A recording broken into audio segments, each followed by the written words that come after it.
নমস্কার বন্ধুরা, আজকে ডিম আর পাউরুটি দিয়ে দারুণ সাথে একটা রেসিপি বানাবো। খুব সহজেই হবে। এখানে দেখেন আমি পাউরুটিটা চারকোনা করে কেটে নিয়েছি, এখানে দুটো ডিম নিয়ে নিয়েছি, এখানে গাজর কুচি, পেঁয়াজ কুচি, ক্যাপসিকাম কুচি, লঙ্কা কুচি, একটু বিট লবণ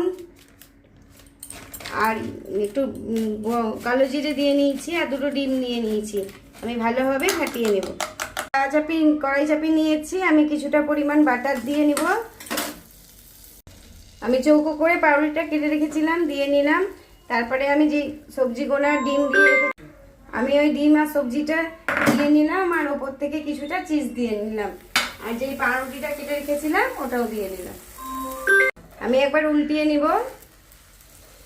রেসিপিটা পুরো আমার রেডি হয়ে গেছে। রেসিপিটা যদি ভালো লেগে থাকে লাইক দেওয়া, কমেন্ট করে আমার পাশে থাকবেন। আর খুব অল্প সময়ে এই রেসিপিটা বানানো হয়।